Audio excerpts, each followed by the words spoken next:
ఊరించారు, ఓదరగొట్టారు, చివరకు మొండి చేయి చూపించారు. కేంద్ర బడ్జెట్లో తెలుగు రాష్ట్రాలకు నిరాశే మిగిలింది.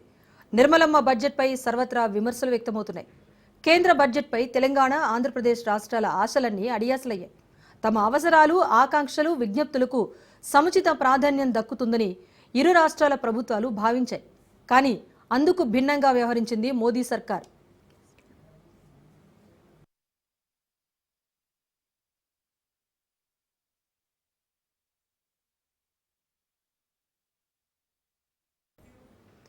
బడ్జెట్లో తెలుగు రాష్ట్రాలకు పెద్దగా ఒరిగిందేమీ లేదు.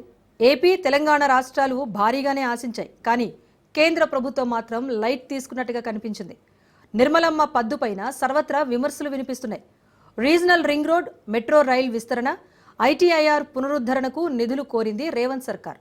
రాష్ట్రానికి చెందిన ప్రధాన ప్రాజెక్టులు, డిమాండ్స్ గురించి ప్రస్తావన బడ్జెట్లో ఒక్కటంటే ఒక్కటి కూడా కనిపించలేదు. రాష్ట్ర దశ దిశను నిర్దేశించే కీలకమైన ప్రాజెక్టుల ప్రస్తావనే లేదు. తెలంగాణకు గుండు సున్నా అంటూ విపక్షాలు మండిపడుతున్నాయి.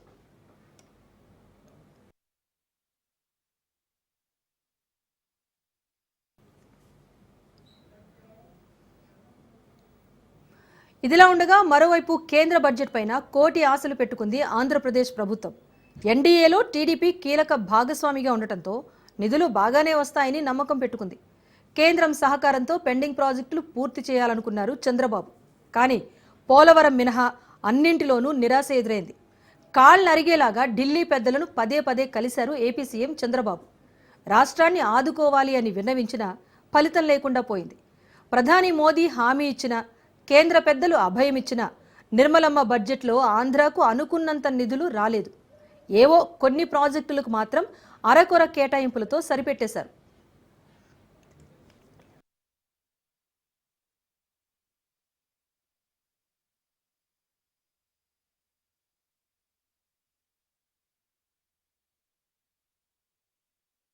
States will also be encouraged to do so and can seek support from the India Infrastructure Project Development Fund, which is a scheme to prepare PPP proposals. Support to states for infrastructure. An outlay of 1.5 lakh crore is proposed for the 50-year interest-free loans to states for capital expenditure and incentives for reforms. Building on the success of the first asset monetization plan announced in 2021, the second plan for 2025 to 30 will be launched to plow back capital of 10 lakh crore in new projects. Regulatory and fiscal measures will be fine-tuned to support the plan. States will also be encouraged to do so and can seek support from the India Infrastructure Project Development Fund, which is a scheme to prepare PPP proposals. Support to states for infrastructure. An outlay of 1.5 lakh crore is proposed for the 50-year interest-free loans to states for capital expenditure and incentives for reforms.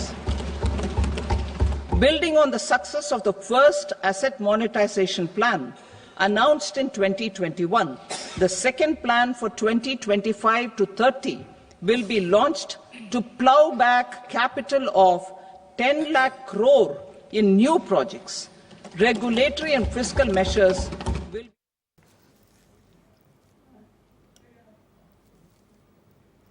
మొత్తానికి అభూత కల్పనలు, ఆత్మస్తుతితో budget ఉందని విపక్షాలు మండిపడుతున్నాయి.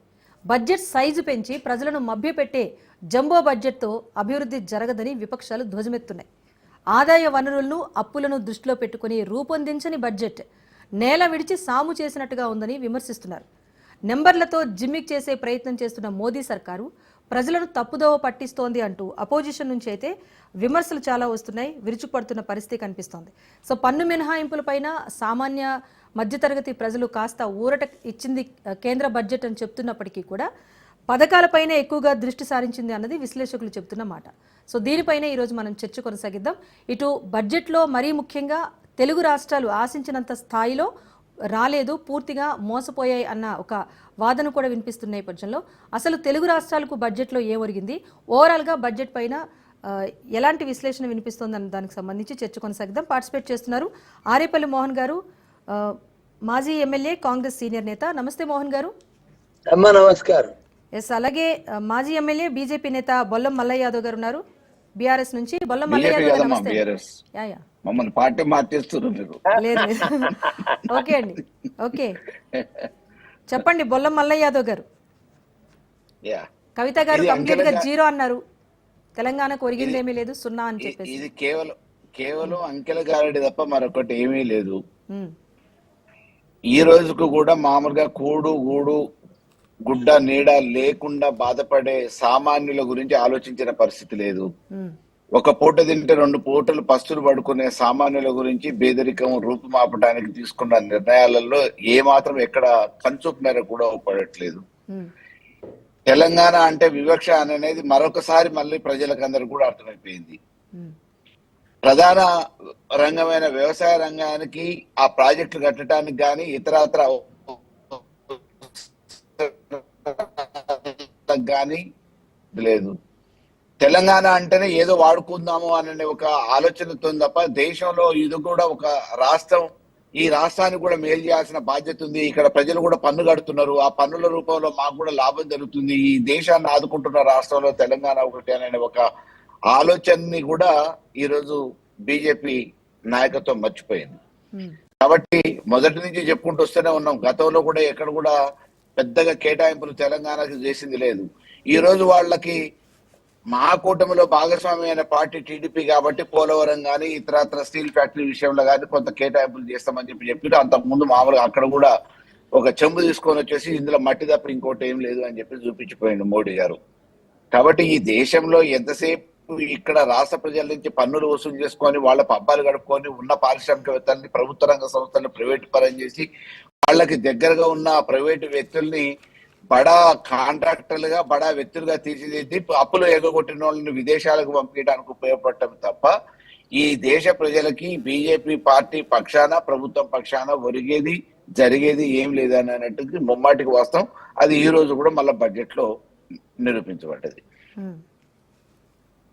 రానున్న కాలంలో మామూలుగా ఇక్కడ పరిశ్రమల గురించి ఆలోచించట్లేదు, వ్యవసాయ రంగాన్ని గురించి ఆలోచించట్లేదు.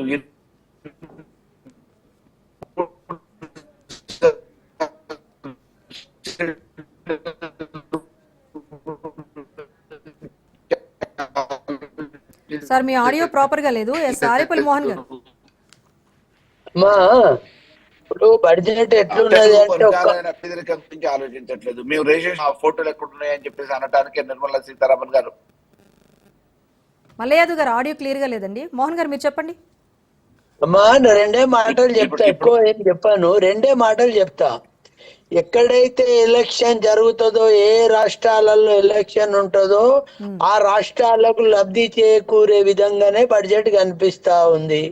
మీరు గమనించండి ఒకసారి. ఇప్పుడు 2025 బడ్జెట్ లో ఏముందమ్మా? ఢిల్లీ ఎలక్షన్ ఉంది కాబట్టి, రేపు బీహార్ ఎలక్షన్ ఉంటది కాబట్టి, ఇది ఆ విధానం. దేశం లోపల అసలు ఎన్ని రాష్ట్రాలు ఉన్నాయి, ఏ రాష్ట్రంలో ఏం సమస్యలు ఉన్నాయి, దేశ స్థాయిలో ఏమున్నాయి, రాష్ట్ర స్థాయిలో ఏమున్నాయి గమనించి దేశ స్థాయి సమస్యల పరిష్కారం కొరకు బడ్జెట్ రూపకల్పన చేయాలి. ఇప్పుడు ఎట్లున్నది బడ్జెట్ చూస్తే అంటే ఎలక్షన్ ఉన్న రాష్ట్రాలకు ఎక్కువ బడ్జెట్ పెట్టిండ్రు, ఎలక్షన్ లేని రాష్ట్రాలకు తక్కువ బడ్జెట్ పెట్టిండ్రు. అట్లనే ఇప్పుడు ఆంధ్రప్రదేశ్ ఉన్నది. ఆంధ్రప్రదేశ్ చంద్రబాబు నాయుడు వాళ్ళతో భాగస్వామి కాబట్టి కొంత మొగ్గు చూపే ప్రయత్నం చేస్తా ఉన్నారు. నేను అడుగుతా ఉన్నా, అసలు తెలంగాణ రాష్ట్రానికి ఈ 11 సంవత్సరాల, ఇది 11వ బడ్జెట్, ఈ 11 బడ్జెట్లల్లా నిజంగా ప్రభుత్వం కేటాయించింది ఎంత, విడుదల చేసింది ఎంత, ఖర్చు అయింది ఎంత? ఒక్కసారి నిర్మలా సీతారామన్ గారు కూడా ఇండైరెక్ట్ గా ఆంధ్రప్రదేశ్ మనిషి, ఆమె తమిళనాడుకు సంబంధించిన అత్తగారు మాత్రం ఆంధ్రప్రదేశ్. పోనీ ఆమెను ఆంధ్రప్రదేశ్ కి న్యాయం చేసే ప్రయత్నం చేసిందా అంటే అక్కడ కూడా నిర్మలా సీతారామన్ ఫెయిల్ అయింది. పోనీ తెలంగాణకి వచ్చేసరికి నేను ఒకటే సూటి ప్రశ్న అడుగుతున్నా, అది బీజేపీ ప్రభుత్వాన్ని కానీ నిర్మలా సీతా, అసలు ఈ 11 సంవత్సరాలలో మీ కేటాయింపులు అంతంత మాత్రమే. నేను అడుగుతున్నా, ఈ కోచ్ ఫ్యాక్టరీ ఏమైంది వరంగల్ది? దాని కేటాయింపులు ఇవి, దాని పరిస్థితి ఏంది? అట్లనే ములుగులో ప్రారంభించిన గిరిజన యూనివర్సిటీకి కేటాయింపులు ఏవి? ఉమ్, అసలు ఏం జరుగుతుంది ఈ దేశంలో? ఉమ్, అసలు ఒక్కసారి ఆలోచన చేస్తే, ఇప్పుడు వికసిత్ భారత్ అన్నారు. వికసిత్ భారత్ లో మరి తెలంగాణ యొక్క ప్రాధాన్యత ఏంటిది వికసిత్ భారత్ లో? ఉమ్, నేను అప్పుడు కూడా చెప్పినా, ఈ రోజు మార్నింగ్ కూడా ముద్రా లోన్ల విషయంలో నేను అంత అడిగితే అట్టే లెక్కలు చెప్పారు. నేనేం అడుగుతున్నా అంటే, ప్రభుత్వము ముద్రా లోన్ ఇస్తాము వితౌట్ షూరిటీ అన్న మాట చెప్పితే, ఎక్కడైనా 1,00,000 పైచిలకు రూపాయలు, 5 లక్షలు కానీ, 10 లక్షలు కానీ, 20 లక్షలు కానీ వితౌట్ షూరిటీ పైసలు ఇచ్చింది ఎక్కడైనా ఈ దేశంలో ఉందా అని నేను అడిగిన. అది కూడా లేదు. నేనేమంటున్నా అంటే, ఈ బడ్జెట్ విషయంలో రెండే మాటలు చెప్పచ్చు. పారదర్శకత లేదు, పార్షియాలిటీ ఉంది. వాళ్ళకి ఎవరి దగ్గర పొద్దుగాలు లేసి మోడీతో ఎవరు ఉంటారు, వాళ్ళకి న్యాయం జరిగే విధంగా ఉంది. ఇంకోటి ఇందులో కూడా ఉందమ్మా, పబ్లిక్ అండ్ ప్రైవేట్ పార్ట్నర్షిప్ మీద కూడా ఒక ప్రాజెక్టు తీసుకునే సందర్భంలో ఈ అదానీ అంబానీ మోడీ గారి వ్యవహారమే కనిపిస్తుంది తప్ప, ఎక్కడైనా మీరు గమనించండి, ఈ పబ్లిక్ అండ్ ప్రైవేట్ పార్ట్నర్షిప్ లోపట ఎక్కడైనా పారదర్శకత ఉందా? పేపర్ మీదనే ఎస్టిమేట్లు పెరుగుతా ఉన్నాయి. ఇక ఇన్కమ్ ట్యాక్స్ విషయంలో ఏమంటారు, సీనియర్ సిటిజన్స్ కు ఏమి సడలింపది? TDS. సీనియర్ సిటిజన్ కు 50,000 నుంచి 1,00,000 రూపాయల సడలింపు. ఉమ్, నేను అడుగుతా ఉన్నా, ఇన్కమ్ ట్యాక్స్ లో కూడా తప్పులు జరుగుతా ఉన్నాయి. దయచేసి సరిదిద్దమని చెప్తా ఉన్నాం. ఎంతో మంది మీద ఈ ఇన్కమ్ ట్యాక్స్ రేడ్స్ అయితా ఉన్నాయి. చట్టం ఏం చెప్తుంది? ఇన్కమ్ ట్యాక్స్ రేడ్ అయినప్పుడు వాళ్ళ దగ్గర డబ్బు తీసుకో, ఏదైతే అన్యాకృతంగా జమ చేయబడ్డదో, అన్యాతరంగా ఉన్నదో అన్న దానికి 10 times పెనాల్టీ వేయవచ్చు. ఎత్తలేరు. అంటే ప్రభుత్వం యొక్క ఇన్కమ్ ను తగ్గించుకోవటం ఒక ఎత్తు అయితే, వాళ్ళకి ఇష్టమైన రీతిలో నాకేమనిపిస్తుంది అంటే, ఎలక్షన్ ఉన్న రాష్ట్రాలలో ఒక తీరు, ఎలక్షన్ లేని రాష్ట్రాలలో ఒక తీరు. ఇంకొకటి ఏమున్నది అంటే, ఎవరైతే బీజేపీకి అనుకూలంగా, ఇప్పుడు నేను అడుగుతా ఉన్నా, వచ్చే సంవత్సరం బీహార్ ఎలక్షన్ ఉంటాయి. ఇప్పుడు ఇందులో అది ఫోకస్ చేస్తా ఉన్నారు. ఇప్పుడు ఢిల్లీ ఎలక్షన్ ఉన్నది. ఢిల్లీ ఎలక్షన్ కూడా ఇందులో కొంత ప్రాధాన్యత చొప్పించారు.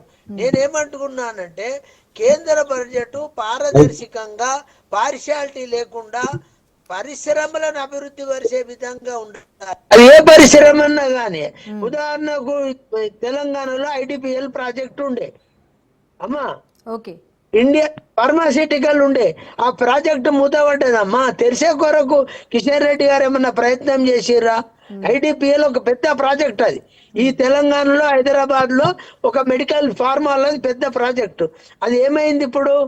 కనీసం ఆలోచన చేస్తలేదు.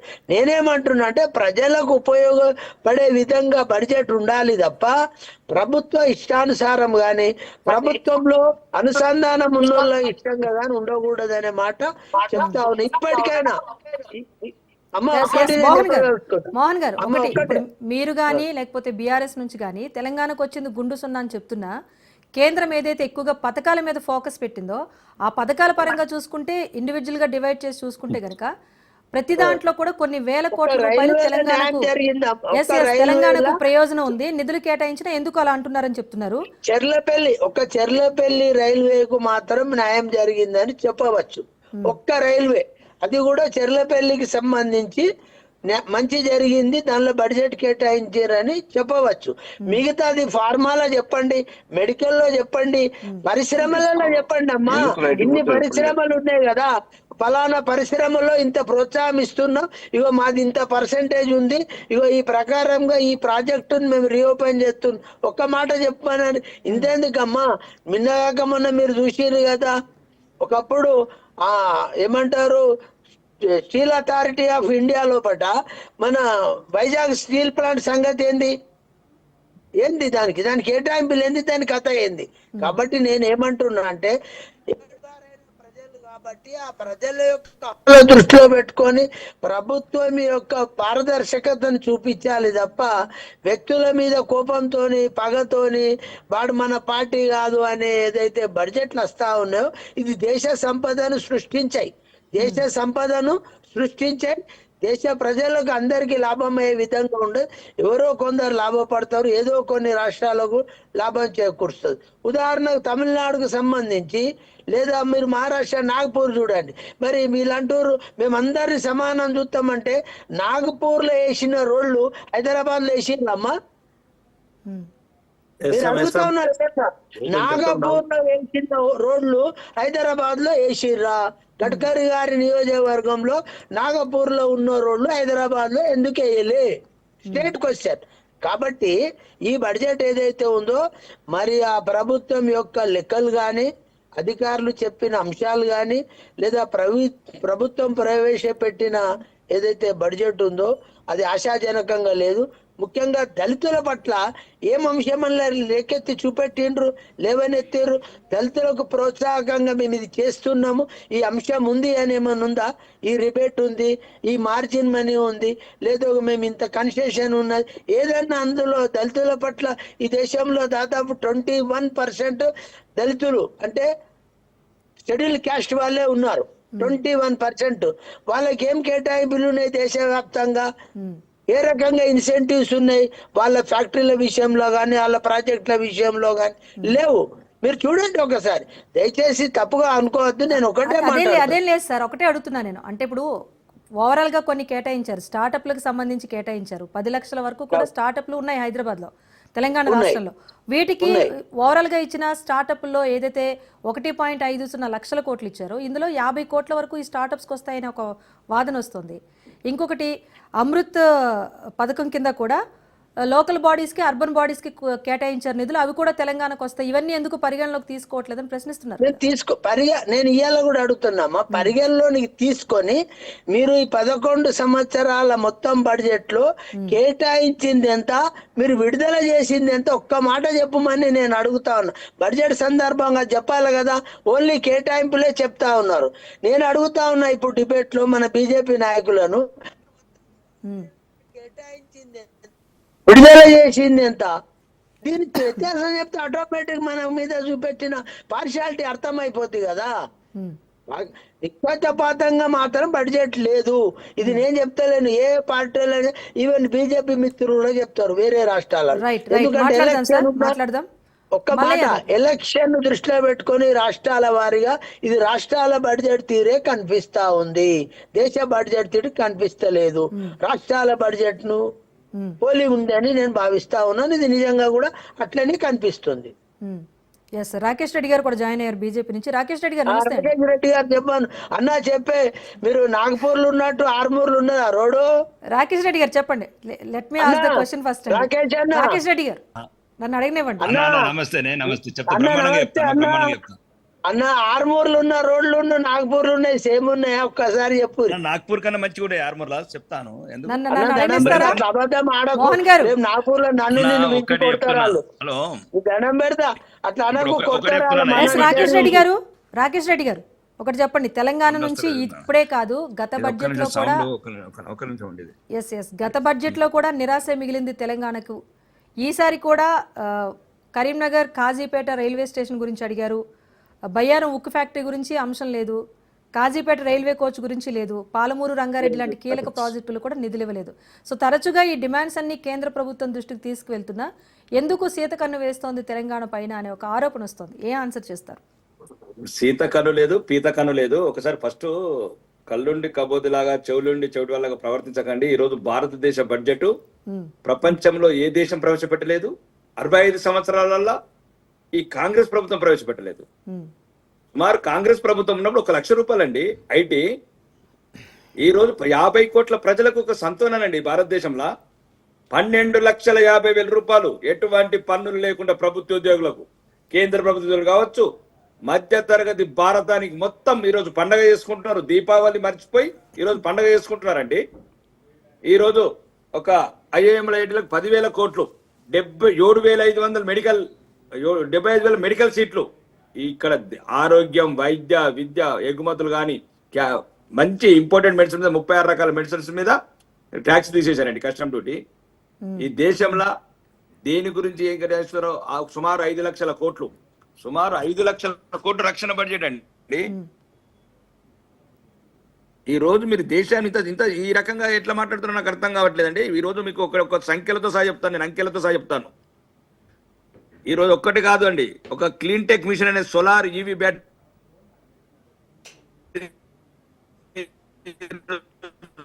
ప్రపంచంలో మొత్తం ఈవీ ఉంది. ఈరోజు ప్రపంచంలో వచ్చిన అవకాశాన్ని అందిపుచ్చుకోవాలి. ప్రపంచంలో ఈవీ ప్రొడక్ట్స్ ఎక్స్పోర్ట్ చేయాలి. నేషనల్ మ్యానుఫ్యాక్చరింగ్ మిషన్ పెట్టినాం.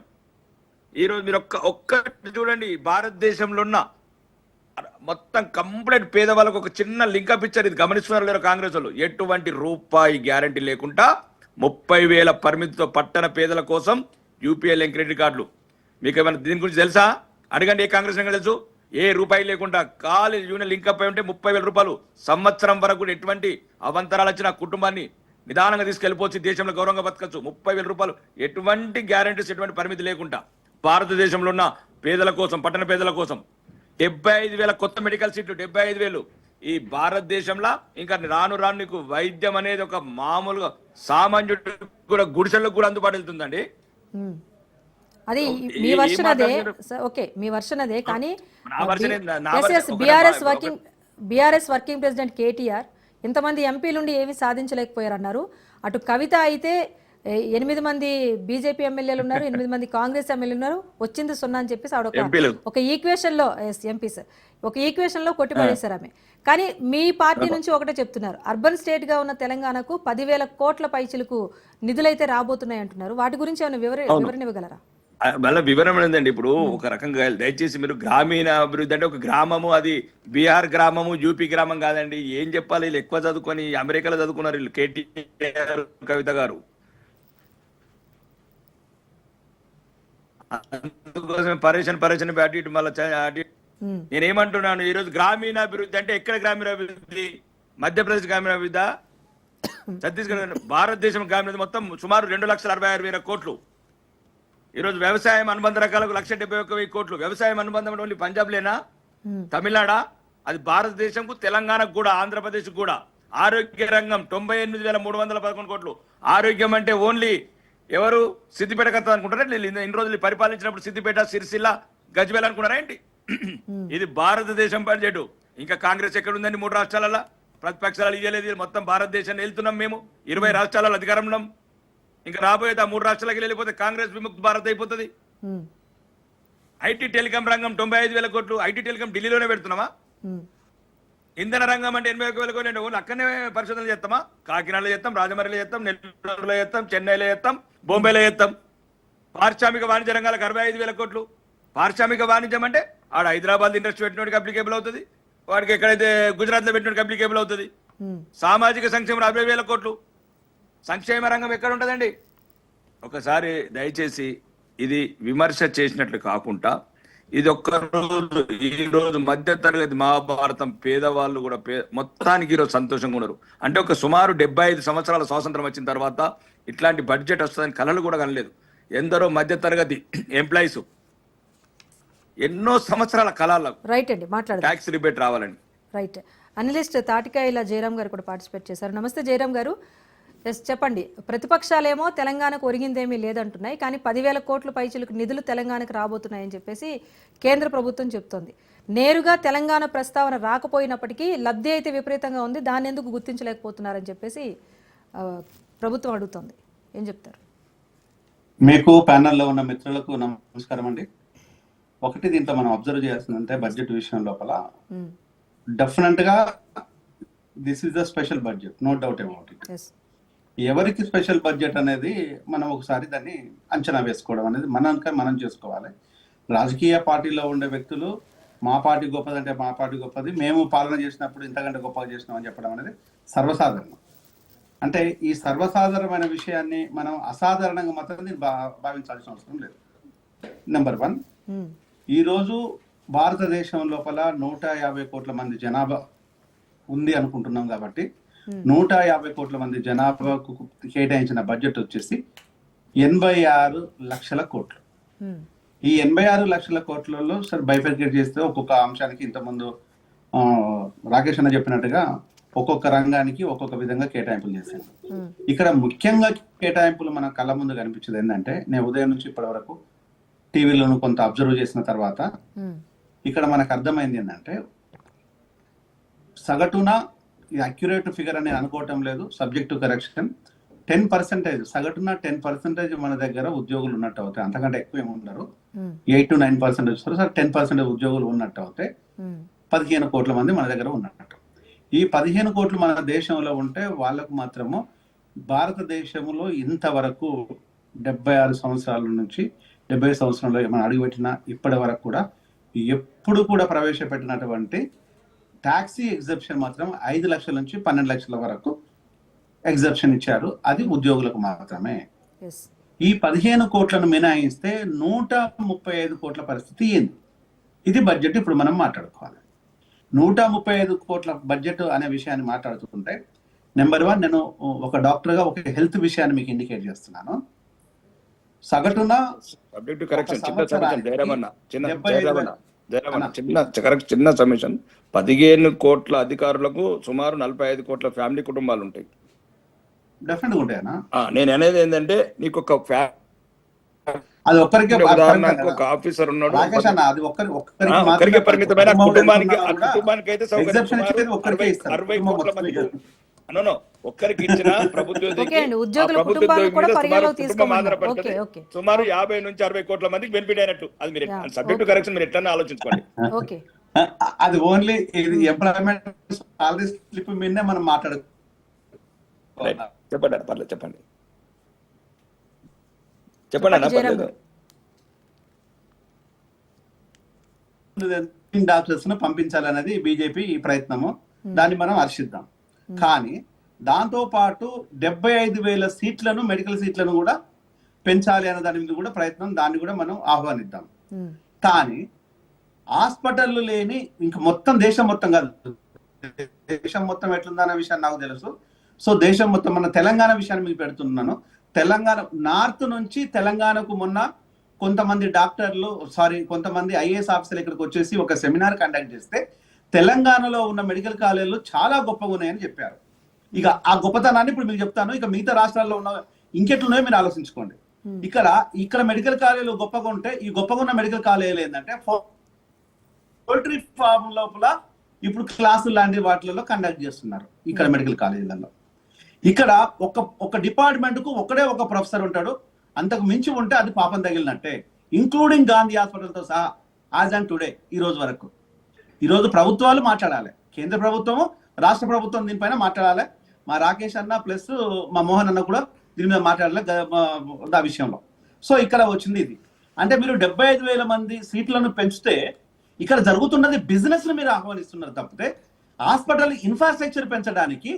ఇంతకుముందు 90,000 కోట్లు అన్నది రాకేష్ అన్న చెప్పింది 90,000 కోట్లు కాదు. జీడిపిలో మనకు జీడిపి లోపల సగటున 3% కేటాయించాలన్నది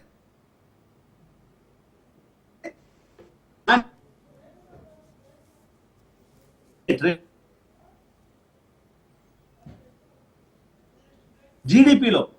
నేను బడ్జెట్ లోపల లేదు అనుకుంటే ఇంకా దానికి పెంచుకుంటూ పోతే 80 ఇప్పుడు ఎంత 86 లక్షల కోట్లు. 3% ఇంటూ 86 చూడండి ఎంత అవుతుందో. అంటే దాని కొంచెం పోవాలని అంటే ఈ రోజు సామాన్యుడు నిరక్షరాస్యత హాస్పిటల్ పోయి బ్రతుకు జీవుడా అని మెటీరియల్ వస్తున్నట్టుగా ఉపయోగించుకోవాలి తప్ప వాడు ప్రాణంతో ఇంటికి పోతాడో తెలియదు. కనెక్టివిటీ ప్రాబ్లం ఉన్నట్టుగా ఉంది. సో మొత్తానికైతే తెలంగాణ పేరు ప్రస్తావించకుండా నేరుగా నిధులు కేటాయించినంత మాత్రాన తెలంగాణ రాష్ట్రానికి లబ్ధి చేకూరినట్లు కాదు అన్నది ప్రభుత్వ వాదన. ఏవైతే తెలంగాణ రేవంత్ సర్కారు తెర మీదకి తీసుకొచ్చిందో వాటిని కేటాయించినంత మాత్రాన బడ్జెట్లో నిర్లక్ష్యం చేసినట్టుగా కాదు. స్ట్రీట్ వెండర్స్ కానివ్వండి, గిగ్ వర్కర్స్ కానివ్వండి, లేకపోతే స్టార్టప్ కంపెనీలు రన్ చేసే కుటుంబాలు కానివ్వండి, వీరితో పాటుగా వేతన సవరణలో భాగంగా ఎవరైతే ఉద్యోగులు ఉన్నారో ఉద్యోగులకు అందరికీ లబ్ధి పొందుతున్నారు కనుక దాదాపు అన్ని వర్గాలను కేంద్ర పథకాల ద్వారా అందించే లబ్ధి కూడా తెలంగాణకే చెందుతుంది అన్నది కేంద్ర ప్రభుత్వం చెప్తున్న అంచనా. కానీ ఓవరాల్గా చూసుకుంటే ఏవైతే ప్రతిపాదనలు పంపించారో వాటి అమలు విషయంలో కానీ వాటికి నిధులు కేటాయింపు విషయంలో కానీ బడ్జెట్లో ప్రస్తావన రాలేదు కనుక తెలంగాణకు అన్యాయం జరుగుతోంది అన్నది. మొత్తానికైతే తెలుగు రాష్ట్రాలకు అన్యాయం జరిగింది అంటూ ప్రతిపక్షాలు అంటున్నప్పటికీ కేంద్రం మాత్రం మేము అన్ని రాష్ట్రాలకు కూడా ఒక ఈక్వల్ ప్రయారిటీ ఇచ్చాం, నిధులు ఇచ్చే విషయంలో కూడా ఒక క్లారిటీ ఉందని చెప్పేసి కేంద్ర ప్రభుత్వం చెప్తోంది. రాకేష్ రెడ్డి గారు, అటు ఏపీ గవర్నమెంట్ నుంచి కూడా సీఎం చంద్రబాబు కానివ్వండి, వీరంతా కూడా హోంమంత్రిని కలిశారు, ప్రధానిని కలిశారు, ఫినాన్స్ మినిస్టర్ని కలిశారు. కీలకమైన అంశాలు ఏవైతే ఉన్నాయో 2047 విజన్ గురించి చంద్రబాబు ప్రస్తావించారు. అమరావతి నిధుల విషయంలో క్లారిటీ కావాలని అడిగారు. ఇలా చాలా అంశాలు తెర మీదకి వచ్చినప్పటికీ వాటి విషయంలో ప్రభుత్వం సానుకూలంగా లేదు. కీలక భాగస్వామిగా ఉన్నప్పటికీ కూడా ఏపీకి అన్యాయం జరిగిందన్నది వినిపిస్తున్న వాదన. మీరేం చెప్తారు? ఒకటి, ఏపీకి అన్యాయం జరగలేదు, తెలంగాణకు అన్యాయం జరగలేదండి, భారతదేశానికి న్యాయం జరిగింది. ఫస్ట్ ఇట్లాంటి ఈ మనస్తత్వాలతోనే దేశం ఇన్నిసార్లు ఇబ్బందులు పడ్డది 1000 సంవత్సరాల నుంచి. ఫస్ట్ దేశాన్ని సమానంగా చూసింది. ఒకవేళ ఆంధ్రప్రదేశ్ కావచ్చు, మిగతా కర్ణాటక కావచ్చు, వాళ్ళకైనా ఇంకా మన తగ్గబడ్డది. తర్వాత అలాంటి చేస్తా ఉంటాం, అది ఇబ్బంది ఏం లేదు. ఫస్ట్ దేశం ఒకటి. ఇప్పటికే 1000 సంవత్సరాల బానిసత్వంలోకి వెళ్ళాం. 1000 సంవత్సరాల బానిసత్వంలోకి వెళ్ళాం. ప్రాంతాల వారికి దయచేసి ఈ చర్చలలో పాల్గొంటున్న వక్తలు కావచ్చు, జర్నలిస్ట్ గా మీరు కావచ్చు, ఛానల్ యజమానికి చెప్తున్నా, ఈ దేశంలో ఒక పాజిటివ్నెస్ ఉండి కంట్రీ 1 వీఆర్ 1 అనే ఒక చర్చలలో ఉండాలి తప్ప రాష్ట్రాలకు జరిగింది ఒకసారి జరుగుతుందండి. బీఆర్ కు 10% తగ్గుతుంది, అస్సాంకు 10,000 ఎక్కువ ఇస్తారు. ఏమున్నదండి? 50 లక్షల కోట్ల బడ్జెట్, 30 రాష్ట్రాల రాజ్యం, 750 జిల్లాలు, 150 కోట్ల పాపులేషన్, రోజుకు 80,000 మంది ఉడుతున్నారు. ఏమైంది? ఏం కాదు కదా. చిన్న చిన్న సమస్యలు ఉంటే సర్దుకుంటాము. ప్రతి ఒక్కరిని సంతృప్తి పరచలేం కదా. ప్రతి ఒక్కరిని సంతృప్తి పరిస్తే 8 లైన్ల రోడ్లు ఎక్కడికి తీసుకొస్తాం? 60 ఏళ్ళ 70 ఎయిర్పోర్ట్లు కట్టారు, లైట్ లేని ఎయిర్పోర్ట్లు. 150 ఎయిర్పోర్ట్ ఎట్లా కడతాం? మధ్యతరగతికి వందే భారత్ ట్రైన్ సౌకర్యవంతంగా ఎట్లా ఇస్తాం? ఇప్పుడు ఒక 2 జనరేషన్ చంపేశారండి కాంగ్రెస్ వాళ్ళు. 2 జనరేషన్ చంపేశారు. అన్నా సంపలే. మల్లయ్య యాదవ్ గారు, మీరు చెప్పండి. అన్ని రాష్ట్రాలకు సమన్యాయం చేశామని చెప్తున్నారు, కానీ బీహార్ కు ప్రత్యేకంగా నిధులు ఇచ్చారని చెప్పేసి ఆరోపిస్తున్నారు మీ నేతలు. చెప్పండి, సమన్యాయం అనేది కనిపిస్తోందా గత బడ్జెట్ లో కానీ ఇప్పుడు కానీ? రాకేష్ అన్న వారి వాగ్దాటితోని మెప్పించే ప్రయత్నం చేస్తున్నాడు, కానీ ఉన్న వాస్తవం కూడా మాట్లాడుకోవాలి. ఇవాళ ఆఖరికి కేంద్ర ప్రభుత్వం నిస్సహాయాలకి నిర్భాగ్యుల కోసం పెట్టిన జాతీయ ఉపాధి హామీ పథకంలో 10 రోజుల్ని కుదించి వేతనాలు కూడా తెలంగాణలో కుదించిరనా? తినడానికి తిండి లేని నిస్సహాయుల గురించి, జాతీయ ఉపాధి హామీ పథకం గురించి ఆలోచించని కేంద్ర ప్రభుత్వం ఈ రోజు మేము అట్లా చేసినాం ఇట్లా చేసినాం, ఎయిర్పోర్ట్లు మామూలుగా అభివృద్ధిలో ఒక భాగమే, కానీ తిండి లేక ఇబ్బంది పడుతున్న సామాన్యుల గురించి ఆలోచించకుండా ఒకవైపు ప్రభుత్వ రంగ సంస్థలు 5 సంవత్సరాల నుంచి రాబోయే 5 సంవత్సరాలకు ఉచిత బియ్యం ఇస్తున్నది ఏ ప్రభుత్వము? తిండి అంటున్నావు చూడు, 83 కోట్ల మందికి మొత్తం సబ్జెక్ట్ కరెక్షన్ మధ్య మధ్యలో మాట్లాడితే మీకు నేను ఆన్సర్ ఇవ్వటం కాదు కదా అన్న. మాట్లాడి నేను 100% ఈ రోజు మామూలుగా జరుగుతున్నది సామాన్యుల గురించి కూడా ఆలోచించాలి. పారిశ్రామికవేత్తలకి, ప్రభుత్వ రంగ సంస్థలన్నింటినీ మామూలుగా ప్రైవేట్ పరం చేసుకుంటాం. ప్రైవేట్ పరం చేస్తే దాని వల్ల జరిగేది ఏంటి? ఉద్యోగస్తుల సంఖ్య పోతుంది, వినియోగదారుడికి భారం పెరుగుతుంది. ప్రభుత్వ రంగ సంస్థల వల్ల ఉద్యోగస్తులకు కొంత ఇదవుతుంది, వాళ్ళు ఉత్పత్తి చేసే వస్తువుల వల్ల వినియోగదారుడికి లాభం అవుతుంది. మనం ఇంకా పెంచుకుంటూ పోయేది ప్రభుత్వ రంగ సంస్థలు ఇవాళ ప్రైవేట్ పరం చేసుకుంటూ పోయి ఎంతో అంతో మామూలుగా చేతి వృత్తులకు దొరికే పనులని నిర్వీర్యం చేసి మేము పారిశ్రామికంగా అభివృద్ధి చేసినాము, బడ్జెట్ ఎక్కువ పెట్టినామంటే ఇది ఒక భాగం. ఇది చేసుకుంటూ అది చేస్తే వేరు విషయం. 8 లైన్ల ఊర్లలో, గ్రామాలలో కనీసం విద్యుత్ దీపాలు లేని గ్రామాలు ఉన్నాయి. ఇవాళ పురిటి నొప్పులతో బాధపడుతున్న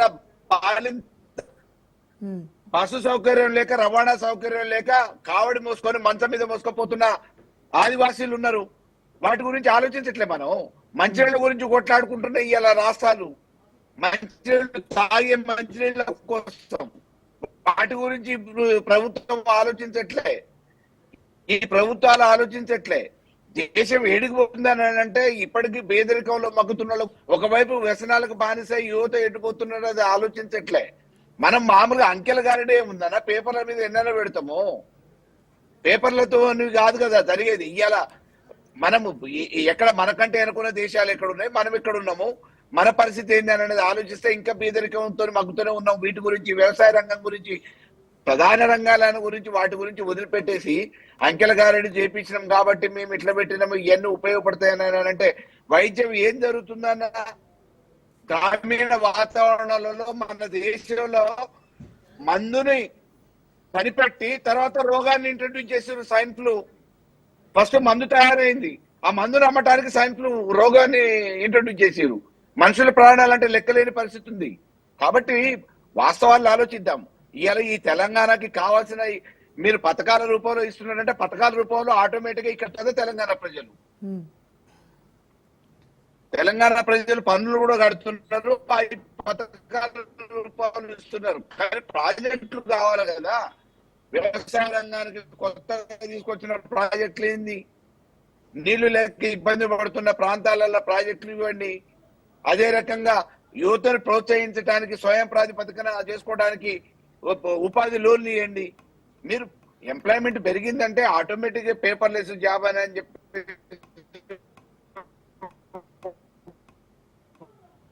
మీ ఆడియో క్లియర్ గా లేదు మల్లయ్య యాదవ్ గారు. మాట్లాడచ్చా? ఎస్ మోహన్ గారు మీరు చెప్పండి. ఇప్పుడు యాదవ్ గారు అడిగినట్టుగా టెక్నాలజీ పెరిగిన తర్వాత అయిపోదు కదా. నిరుద్యోగ యువత కూడా ఎంకరేజ్మెంట్ లేదంటున్నారు, కానీ స్టార్ట్అప్లకు వడ్డీ లేని రుణాలు ఇస్తున్నారు. అమ్మా ఇప్పుడు మా జయరామన్న చెప్పినా, మల్లయ్య యాదవ్ చెప్పినా, నేను చెప్పినా మా రాకేష్ అని ఒప్పుకోడు. ఎందుకు ఒప్పుకోడు రాకేష్ రెడ్డి అంటే ఆ బీజేపీ ఎమ్మెల్యే కాబట్టి ఒప్పుకోడు. బయటికి వస్తే మాత్రమే కరెక్ట్ అని ఆగాన్న ఒక్కడి పార్టీలకు అతీతంగా మాట్లాడండి. ప్రభుత్వం బయటికి వస్తే ఒప్పుకుంటాడు, బయటికి వస్తే కరెక్ట్ మోహనన్న చెప్పింది అంటాడు. ఇప్పుడు డిబేట్లు అంటే ఊకుంటారా బీజేపీ వాళ్ళు? దొరకబడతారా సంధిలో దొరకబడతాడు. నువ్వు ఒక్క మాట అంటే నాగపూర్ రోడ్లు ఆర్మూర్ రోడ్లు ఒక్క తీరు ఉన్నాయంటే నేను భయపడ్డా. ఎందుకంటే ఒక్కటే మాట రైట్, ప్రభుత్వం యొక్క ఆలోచన ఏంది మనకు తెలియదు. కానీ ప్రియారిటైజేషన్ అంటే ప్రియారిటీ చేసే విషయంలో 1, 2, 3, 4 చేసేటప్పుడు ప్రతి రాష్ట్రానికి సంబంధించిన ఒక పారిశ్రామిక రంగాన్ని గాని, ఇప్పుడు మీరు అన్న రైల్వేలు ఒక చెంచల్ కూడా ఒకటి చేసిండ్రు. అది ఎందులో భాగంగా ప్రభుత్వం యొక్క ఆలోచనలో భాగంగా చెంచల్ కూడా చేసిండ్రు. మేమేమంటున్నాం, రాష్ట్ర పక్షాన్ని అడిగిన ఏదైతే ప్రాజెక్టులు ఉన్నాయో ఆ ప్రాజెక్టులకు ఎందుకు బడ్జెట్ కేటాయించలేదని మేము అడుగుతాం. అంతే, మీరు ఇచ్చిర్రు. అదనంగా మరి కొన్ని ప్రాజెక్టులు ప్రభుత్వం అడిగింది. ఉక్కు ఫ్యాక్టరీ అడిగితేమి, వరంగల్ అడిగితేమి, మన మహబూబ్ నగర్ లోపల ఇరిగేషన్ కొరకు డబ్బులు అడిగేది.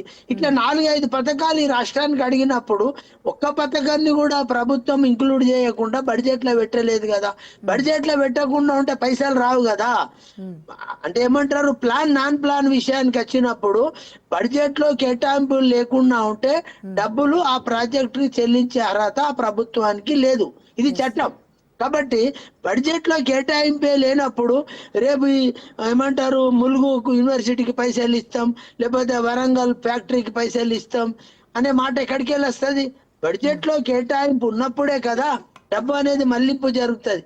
నేనేమంటున్నా అంటే ఒక్కటే ఒక మాట, ఈ 11 బడ్జెట్లు ప్రవేశపెట్టిన సందర్భంలో చివరిగా అడుగుతున్నాం, అప్పుడు కూడా అడిగినా ఇప్పుడు అడుగుతారు, ఈ 11 సంవత్సరాలు మీరు కేటాయించింది ఎంత, విడుదల చేసింది ఎంత, ఖర్చు అయింది ఎంత, అదంతా మీ దగ్గర లెక్కలు ఉంటాయి కదా. ఎందుకు ఈ బడ్జెట్ లో దాన్ని మీరు ఎక్స్పోజ్ చేయలేకపోయినరు? ఇగో తెలంగాణకి ఈ ప్రాజెక్టులో ఇన్ని కోట్లు ఇచ్చాము, ఇగో ఇంత ఖర్చు అయింది, ఎందుకు చెప్పలేకపోయారు? నేనేమంటున్నా అంటే పేపర్లో మీరు కేటాయింపులు చేస్తా ఉన్నారే తప్ప అది సరి అయిన విధంగా కేటాయింపు లేదు, ఖర్చు లేదు, అభివృద్ధి కూడా ఈ 11 ఏళ్లలో ఇప్పుడు మీరు చెప్పినట్టు చెర్లపల్లి ఒక రైల్వే స్టేషన్ మాట తప్ప మీరు చెప్పండి ఫలానా ప్రాజెక్టులో ఈ దేశంలో మేము ఫలానా పని చేసినాం, ఇగో ఈ తెలంగాణలో మేము ఈ పని చేసినాం అని చెప్పండి. మీకు చెప్పండి అన్న, విభజనలో భాగంగా ఎన్టీపీసీ పవర్ ప్రాజెక్ట్ కూడా ఇంకా కంప్లీట్ కాలేదు. ఎన్టీపీసీలో 800 మెగావాట్స్ విభజనలో భాగంగా ఈ రోజు వరకు కూడా కంప్లీట్ కాలేదన్న. అంటే అరకొర నిధులు కేటాయించడం ద్వారా ఎన్టీపీసీ రామగుండంలో మనకు కావాల్సిన పవర్ సప్లై కేటాయించిందే, దానికి బడ్జెటే పూర్తిగా రావటం లేదు. ఇది నేను బ్లేమ్ చేయటం లేదు, మీరు ఒకసారి చెక్ చేసుకోండి. ఎన్టీపీసీలో మనకి ఏదైతే తెలంగాణ విభజనలో భాగంగా ఇచ్చిన డబ్బులో ఇప్పటి వరకు ఆ ప్రాజెక్ట్ ఏడు దాకా వచ్చింది, దాదాపు 11 సంవత్సరాలు అంటే 14లో మనకు వస్తే దాదాపు 10 సంవత్సరాలపై 11వ సంవత్సరం నడుస్తుంటే ఇప్పటికి కూడా పవర్ ప్రాజెక్ట్ కంప్లీట్ కాలే ఎన్టీపీసీలో. మీరు రండి చూసుకోండి, నేను అబద్ధం చెప్తలేను. కాబట్టి నేనేమంటున్నా, అరకొర నిధులు కేటాయించకండి, నిక్షేపపాతంగా ఉండండి, పారదర్శకంగా ఉండండి. ప్రజల అవసరాలను గుర్తించి కేటాయింపులు, అక్కడి ప్రజల అవసరాలను దృష్టిలో పెట్టుకొని ఆ ప్రాజెక్టులు చేపట్టి చూపిస్తామనే దిశగా yes. కేంద్ర ప్రభుత్వం ఉండాలి తప్ప వాళ్ళు అడిగిన ఇయ్యంగాని వేరే ఇస్తాం, ఆ అడిగినంత ఇయ్యంగాని కొంతనే ఇస్తాం. ఇగో ఈ ఇది ఈ మాకు పాయింట్ దగ్గర, ఈ పాయింట్ వాళ్ళకి బాగుంది ఎక్కువ ఆరేపల్లి ఇస్తాం. మోహన్ గారు, ఈ పాయింట్ బాగుంది. ఎందుకంటే సమైక్యవాదము వికసిత భారత్ లక్ష్యంగా బడ్జెట్ రూపొందించామని కేంద్రం చెప్తున్నా, మీరన్నట్టు ఏ ప్రాంత అవసరాలు అక్కడ తీర్చాల్సిన అవసరం అయితే చాలా ఉంది. ఆ రాష్ట్రానికి కావాల్సిన నిధులు కేటాయించాల్సిన అవసరం అయితే స్పష్టంగా ఉంది. రాకేష్ రెడ్డి గారు అది చెప్పండి. మేము ఏమంటున్నాము, ఇల్లుకో ఒక కుటుంబం కొరకు అడుగుతలేదు. ఎన్టీపీసీ పవర్ ప్రాజెక్ట్ 11 ఏళ్ళు ఉంటుంది అమ్మ పని నడిచే విధానం. 11 years అవుతుంది, 11 years. దాని గురించి ఈ ఎస్, రోజు వరకు రాకేష్ కూడా రెడ్డి గారు కంప్లీట్ చెప్పండి. కాలేదు. ఏపీలో పోలవరం ప్రాజెక్టుకి నిర్మాణ వ్యయం పెంచుతూ కొన్ని సవరణలు అయితే చేశారు.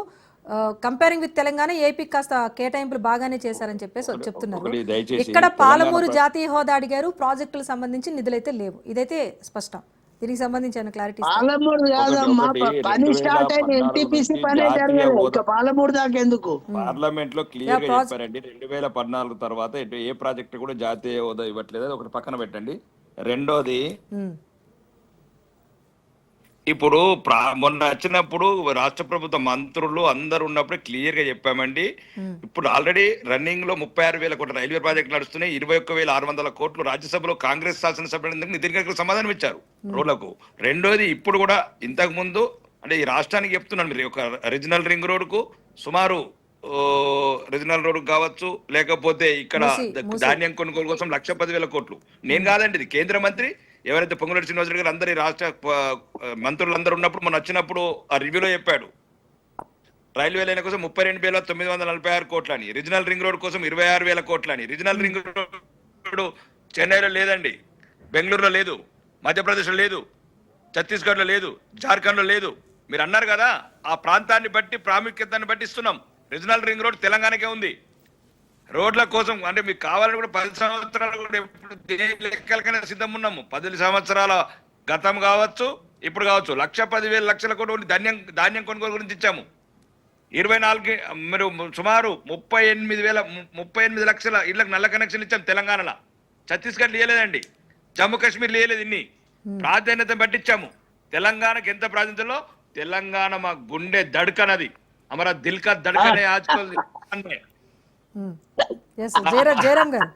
జయరామ్ గారు చెప్పండి. తెలంగాణకి అన్యాయం జరగలేదు ఆయన అన్నట్టుగా దిల్కా దడకన్ గనుక అన్ని పథకాల్లో కూడా లబ్ధి చేకూరుతుంది తెలంగాణకి. కావాల్సిన ఏందో మనం మాట్లాడదామండి. ఇదంతా జనరల్ గా ఇదంతా రాజకీయ పార్టీలలో ఈ వైరుధ్యం ఉండేది.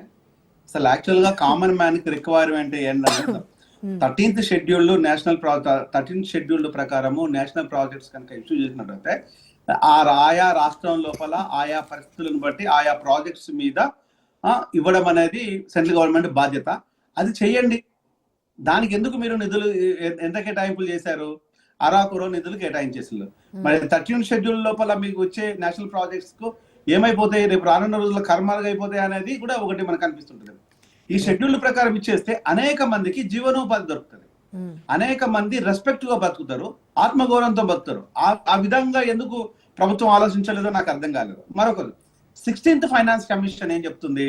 16th ఫైనాన్స్ కమిషన్ మనం కేటాయింపులు చేయడంతో పాటు ఖర్చులు చూడక దానికి క్లియర్ గా చేయాలి. దాని కేటాయింపులు కూడా తో పాటు ఇంతకుముందు మోహన్ అన్నయ్య కదా, మోహన్ అన్న ఏమంటే ఎంత కేటాయించాలనేది కాదు, ఎంత ఖర్చు చేసామన్నది. అది 16th ఫైనాన్స్ షెడ్యూల్ అదే చెప్తుంది, ఫైనాన్స్ కమిషన్ అదే చెప్తుంది. డెఫినెట్ గా మన ఖర్చులు కూడా దాన్ని చూపించగలిగి ఉండాలి. మరి ఏ రాష్ట్ర ప్రభుత్వం చూపించదు, కేంద్ర ప్రభుత్వం చూపించదు. అది అంటే మనం ఓన్లీ చెప్పుకోవడానికి మాత్రము గొప్పగా మనం చెప్పుకుంటున్నాం తప్పితే దాంట్లో పెద్దగా ఉంది అని అనుకుంటారు. నెక్స్ట్ వచ్చేసి కాజీపేట్. పదే కాజీపేట గురించి నేను చాలా ఛానళ్ళలో మాట్లాడుతున్నాను, ఇక్కడ కూడా నేను పదే చెప్పదలుచుకున్నాను. కాజీపేటలో ఉన్న కోచ్ ఫ్యాక్టరీ 50 ఏళ్ళకు కూడా ఇప్పటి వరకు కూడా దానికి ఒక రూపం రాలేదు. అసలు అక్కడ జరిగింది ఏమీ లేదు. వస్తుందో రాదో కూడా తెలియదు. కాకపోతే వస్తుంది ఇంకే 50 సంవత్సరాలైనా కూడా వస్తుంది అంటున్నది తప్పితే వచ్చేది ఎప్పుడు అనే దాని మీద ఇంతవరకు ఎవరు ఆన్సర్ చేయటం లేదు. అంటే ఈరోజు సామాన్యుడు ట్రావెల్ చేసే సామాన్యుడు ట్రావెల్ చేస్తే రైల్వేస్ మీద ఒకవేళ కనుక నిధులు కేటాయించినట్టు అయితే అది సామాన్యుడికి transport is a good transport. కానీ అదే కనుక ధనికులు అరిస్టోక్రాటిక్ పీపుల్ ట్రావెల్ చేస్తే ఎయిర్పోర్ట్ల మీద ఈరోజు నిధులు కేటాయింపులతో పాటు వాళ్ళకు రిబేట్స్ కూడా ఇచ్చుకుంటే ప్రయత్నం చేసుకుంటూ వస్తుంది. అంటే ఇక్కడ సామాన్యుడికి ఉన్న ధనికుడికి నేను ఈ వేరియేషన్స్ చెప్పదలుచుకున్నాను, అదే చెప్తున్నాను. నెక్స్ట్ ఇంకొక అంశానికి వస్తే కామన్ మ్యాన్ కు కావాల్సింది ఎడ్యుకేషన్. నిరుపేదైనా, నిరక్షరాస్యుడైనా, ధనికుడైనా, పేదైనా, ఎవడైనా కూడా ఎడ్యుకేషన్ కావాలి. ఈ రోజు మనకు ఎడ్యుకేషన్ వ్యవస్థ మీద కేటాయించింది 1,25,000 కోట్లు. ఈ 1,25,000 కోట్లతోనే మనకు నూతన విద్యా విధానం చట్టం ప్రకారం నిర్బంధ విద్య ఇవ్వాలన్న కోరిక మనం పేపర్లో మాత్రమే రాసుకుంటున్నాము, కానీ దాన్ని ఇంప్లిమెంటేషన్ చేయడం మాత్రం చేయలేదు. అప్పుడు కేసీఆర్ చేయలేదు, ఇప్పుడు రేవంత్ కూడా చేయడు, నెక్స్ట్ మోడీ గారు కూడా చేయరు. ఎందుకు చేయరంటే పేదవాడు చదువుకుంటే రేపు ఒక క్వశ్చన్ అవుతాడు, అదే పేదవాడు కూలికి వెళ్తే జీతగాడు అవుతాడు.